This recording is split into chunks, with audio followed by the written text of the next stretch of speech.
Salut la Boost Nation, j'espère que vous allez bien. Alors c'était pas prévu de faire une vidéo aujourd'hui, mais bon, il faut évidemment suivre l'actualité et l'actualité du jour, elle est quand même assez conséquente puisque on a eu en milieu d'après-midi cette news qui nous a annoncé que Billy Donovan partait des Chicago Bulls. Il n'a pas été viré par la franchise, c'est lui-même qui a décidé que bon, ça suffit maintenant, on va arrêter les frais là et donc partir. Et, et donc on va évidemment revenir sur ça, parce que c'est évidemment un sujet extrêmement euh, important pour la suite, tout simplement.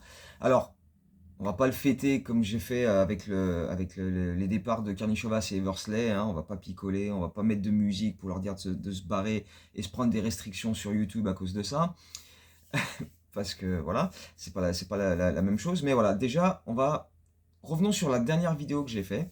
Parce qu'on parlait du fait que les proprios, les Reinsdorf, étaient actuellement à la recherche de leur futur general manager.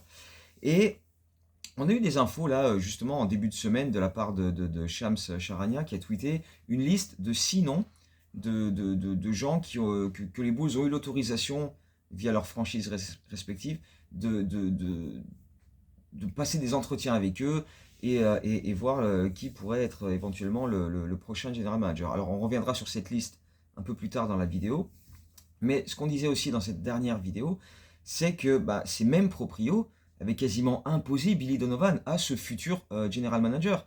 Hein, on se rappelle de Michael Reinsdorf dans sa conférence de presse qui disait il y a à peu près 2 semaines de ça, on aime Billy, on veut qu'il reste, et si on a un candidat au poste de general manager qui n'est pas intéressé par un coach Hall of Famer qui a fait tant de trucs à Florida, à Oklahoma City, etc., et ben c'est peut-être pas le bon candidat pour nous. On se rappelle de ça.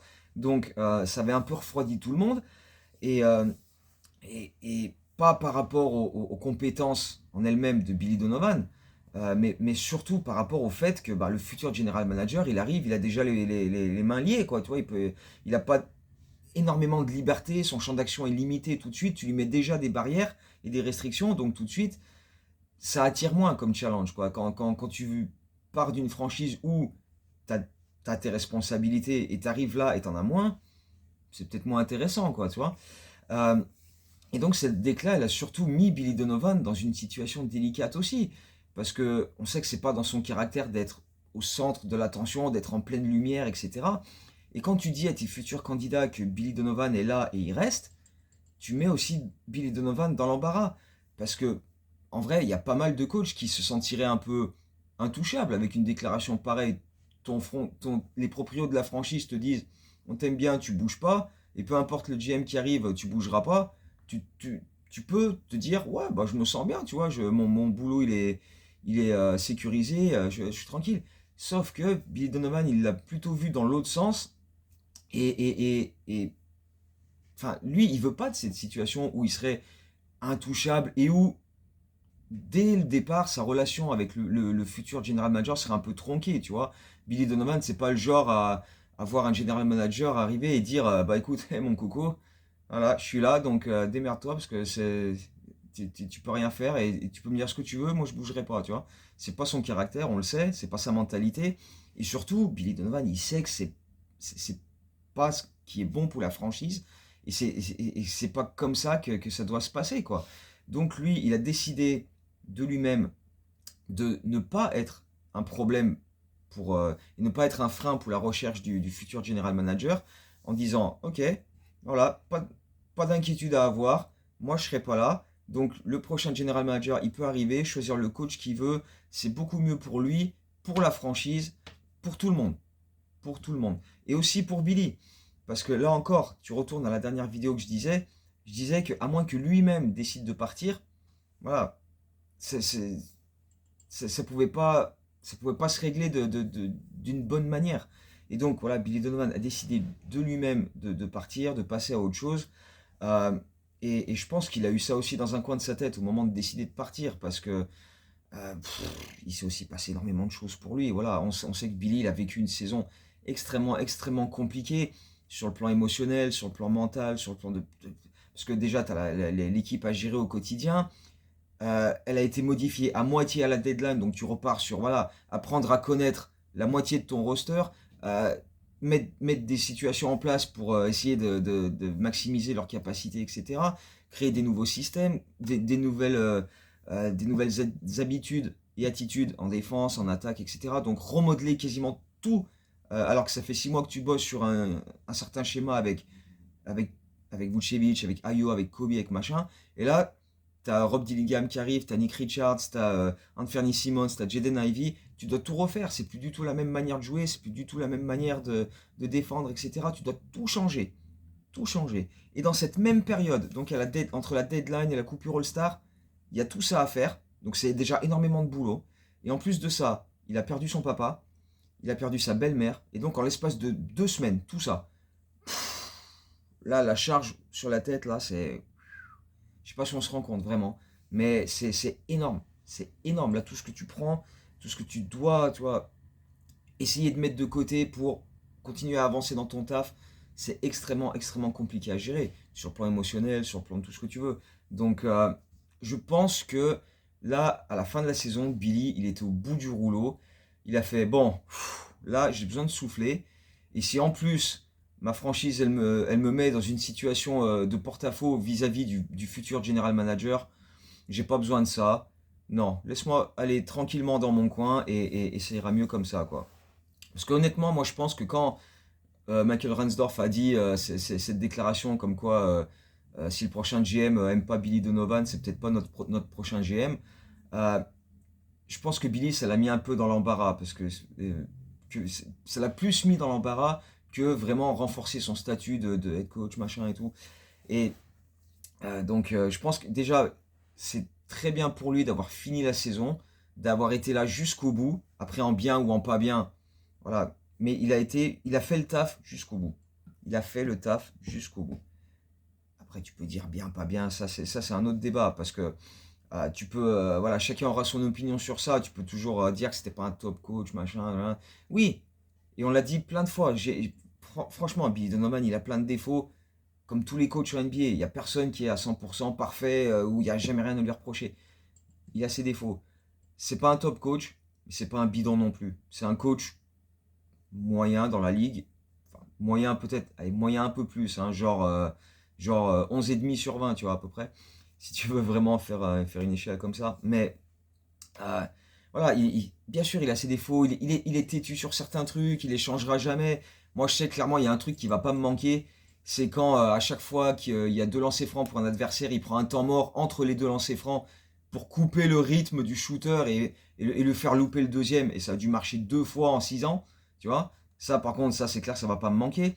Mais voilà, tu peux pas juste non plus, dans l'autre sens, tu peux pas euh, retenir juste de Billy Donovan son bilan victoire-défaite en 6 ans, le fait qu'on soit allé qu'une seule fois en playoff, parce que ça, comment dire, c'est vide de contexte. Il faut voir aussi les rosters qu'on lui a donnés, qui étaient parfois totalement déséquilibrés, avec 10 arrières et 4 intérieurs, euh, avec Lonzo Ball qui était blessé et qu'on a mis 3 ans à vraiment remplacer, qu'on n'a pas vraiment pris de meneur titulaire pour mettre à sa place pendant 3 ans. Euh, où tu as un front office qui fait 3 deadlines de suite où il n'y a pas un changement. Enfin bref, voilà. Billy Donovan, il a ses défauts, clairement. Il a ses torts, oui. Mais est-ce qu'il était le principal problème? Absolument pas. Ça venait de bien plus haut que lui. Bien plus haut que lui. Lui, bah, il est obligé de faire avec ce qu'on lui donne, hein. Si tu lui files des rosters comme il a eu, moi je pense qu'il y a plus de la moitié des coachs en NBA, avec les rosters qu'on a eu ces dernières années, ça faisait même pas le play-in. Ça faisait même pas le play-in, tu vois. Moi je pense qu'il y a pas mal de coachs en NBA avec les gars qu'on a eu ces dernières années, ils en auraient pas tiré autant que ce que Billy Donovan a réussi à en tirer malgré tout. Tu vois. Parce que c'est pas tous les coachs où tu as des DeRozan, Zach LaVine. Ok, on va jouer de telle manière parce que ça les avantage, ça les met dans les meilleures conditions. DeMar DeRozan y part. Ok, on est passé du dernier pace de la ligue au plus haut pace de la ligue comme ça.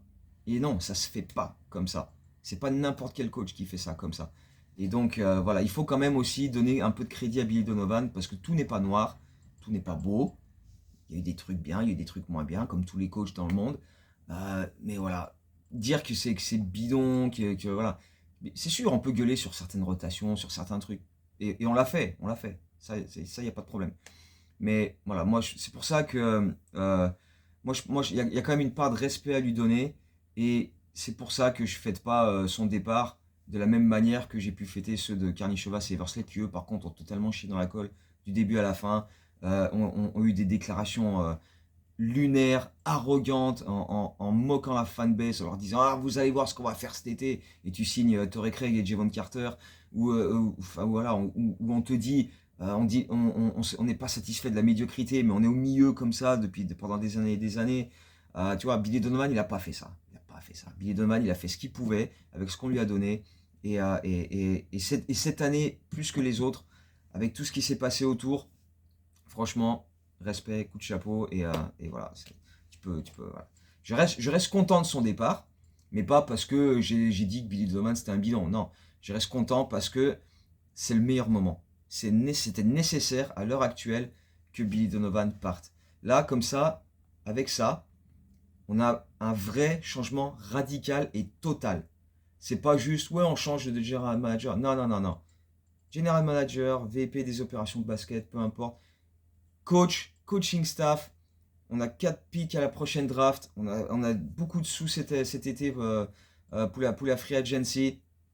Et le mec qui va arriver au poste de general manager, il aura liberté sur tout. C'est lui qui va choisir le coach, c'est lui qui va choisir le projet, c'est lui qui va, etc. Que il y a encore ce matin, tu pouvais dire, bah, le prochain qui va arriver, il aura les poings liés, quoi, tu vois.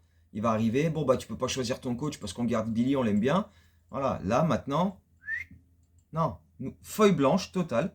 Et là, tu peux vraiment faire un plan détaillé de ce que tu veux faire pour la suite. Parce que surtout, ce qui est important et ce qu'il faut prendre conscience, c'est que on ne peut pas se louper cet été. On l'a déjà dit 1000 fois ça. On n'a pas le droit à l'erreur cet été. Dans tous les choix qu'on va faire, du GM au coach, à son staff, au choix qu'on va faire à la draft, à la free agency. Parce que il faut se rendre compte que tous ces choix-là qu'on va faire, ça va pas seulement conditionner la saison prochaine, mais les 3, 4 ou 5 prochaines saisons. Ok?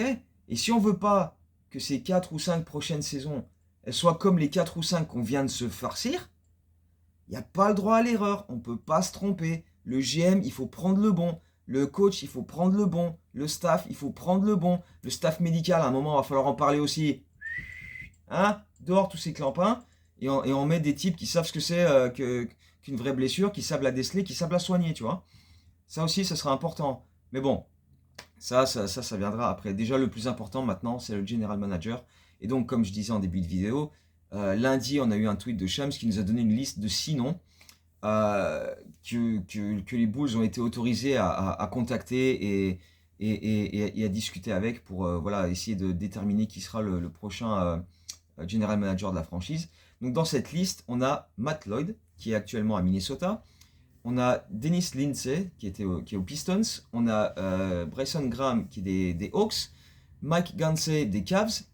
Dave Taleb des Spurs. Et Austin Brown qui lui n'est pas general manager mais qui est un agent de joueur très réputé, très influencé dans le milieu. Qui a notamment parmi ses clients Donovan Mitchell, Trae Young et un certain Cooper Flagg. Et le mec, en plus, est natif de Chicago et vit actuellement à Chicago. Donc lui, il n'a même pas besoin de bouger, il est déjà sur place si jamais c'est lui qui vient, tu vois. S'il décide de le faire. Il a déjà eu plein de propositions au fil des années pour devenir general manager dans plusieurs franchises. Il a toujours refusé. Mais là, le fait d'être un local, peut-être que... Bref, on va voir. Honnêtement, je ne pensais pas faire une vidéo aujourd'hui. Et c'est pour ça que je pensais prendre le temps. Parce qu'en vrai, sur cette liste de noms, j'en connais pas beaucoup. Et je voulais prendre le temps sur les prochains jours de me renseigner un peu à droite à gauche, voir un peu ce qui se dit, qu'est-ce qu'ils ont fait, voir un peu les bilans depuis qu'ils sont dans leur franchise, comment ça a évolué. Et ensuite faire une vidéo genre, je sais pas, vendredi ou ce week-end pour dire voilà, lui il a fait ça, ça, ça, lui il a fait ça, ça, ça, c'est intéressant, lui bon par contre machin. Honnêtement, là de la liste qu'on nous a donnée, il y en a qu'un que je connais vraiment, c'est Matt Lloyd. Pour la simple et bonne raison qu'il a déjà été parmi les Chicago Bulls, puisqu'il était scout à une période et il supervisait en fait les drafts. Et on peut lui attribuer une grande part de responsabilité dans le fait qu'on ait drafté des gars comme Joakim Noah, comme Taj Gibson, James Johnson, Jimmy Butler. J'inclus pas Derrick Rose, parce que bon, on avait le pick numéro 1 et Derrick Rose, ça tombait sous le sens. Hein. Je pense que même n'importe quel gaga, tu vois, si John Paxson était capable de drafter Derrick Rose, c'est que tout le monde pouvait le faire, hein, tu vois. Donc, j'inclus pas Derrick Rose dans la liste, mais voilà, tous les mecs qu'on a draftés les années autour, les Joakim Noah, les Taj Gibson, les Jimmy Butler en tête de liste. Et puis quand il est parti, après la draft de Butler, on s'est mis à drafter des Marquis Stig, des Tony Snell, des Cameron Bairstow, donc voilà. Hein. Lui, pendant ce temps-là, il est parti à Orlando, et Orlando, au fil des années, il y a eu des drafts qui étaient quand même intéressantes de leur part aussi, euh, avec Cole Anthony, et puis plus tard, des mecs comme Franz Wagner, Banchero, etc. Donc, les autres, non, honnêtement, je les connais pas assez pour là dire ouais, ils ont fait ça, c'est bien, c'est pas bien, etc. Je sais pas. Je pensais prendre le temps et faire ça plus tard dans la semaine. Donc, je vais quand même faire ça. On fera une vidéo plus tard, là, dans les prochains jours pour étudier un peu ça. Mais bon, là, aujourd'hui, il y avait évidemment l'annonce du départ de Billy Donovan. Donc, on a mis ça en priorité. Hein, c'est évidemment l'info la plus importante du moment. Et donc, la recherche de General Manager, qui du coup aura le droit de choisir qui sera son futur head coach aussi et son coaching staff.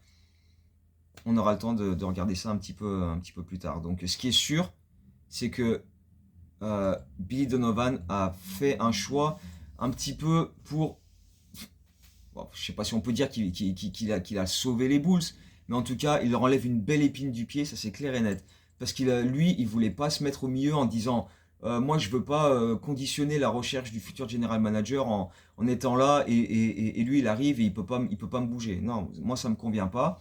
Je veux pas me mettre, je veux pas être là-dedans. Donc je préfère partir. Je vais faire un truc dans mon coin. Je vais peut-être retourner en université. Je vais peut-être aller ailleurs en NBA, on sait pas. Mais le mieux pour les Bulls, c'est que je sois pas là parce que ça impacte trop la recherche et les décisions du futur general manager. Donc je pense que lui, il a fait ce sacrifice entre guillemets de dire moi je vais pas me mettre au milieu et être un frein à cette recherche. Donc je m'en vais. Donc Billy Donovan, bon vent, merci pour ce sacrifice, on va dire. Euh, pour les 6 années aussi, parce que voilà, ça n'a pas toujours été simple. Il y a eu des trucs bien, il y a eu des trucs pas bien, on l'a dit. Le bilan, il est quand même pas exceptionnel, mais il n'est pas non plus. Voilà, il aurait pu être pire si on avait eu d'autres coachs, moi je pense. Donc, oui, il y aura toujours des critiques, mais il faut aussi retenir le positif. Il faut savoir être juste et faire la balance comme il faut, quoi. Parce que c'est pas que de la merde, c'est pas que du très bien. Donc voilà, faut savoir faire ça. Donc bon vent à Billy Donovan. Et puis nous, on va repartir sur une page blanche complète avec liberté totale pour le general manager qui va arriver. Et ça peut être que positif pour la suite, à condition de faire les bons choix, encore une fois, parce que cet été, il est crucial, il est monumental pour pas juste la saison prochaine, mais les suivantes. Donc il ne faut pas se tromper. Donc voilà, on va regarder comment ça va se dérouler pour la recherche de General Manager. Mais clairement, les choix ils vont être importantissimes. Donc on va voir comment ça va se développer. On va, comme je disais, une vidéo prochainement pour faire un peu le point sur tous les noms qu'il y avait dans cette liste et voir un peu qui sont les meilleurs candidats, qui sont ceux qu'il faudrait peut-être essayer d'éviter ou quoi. Mais ce qui est sûr, c'est que voilà, on fera le point prochainement sur tout ça. Donc d'ici la prochaine vidéo, portez-vous bien et à très bientôt. Ciao, ciao, go Bulls.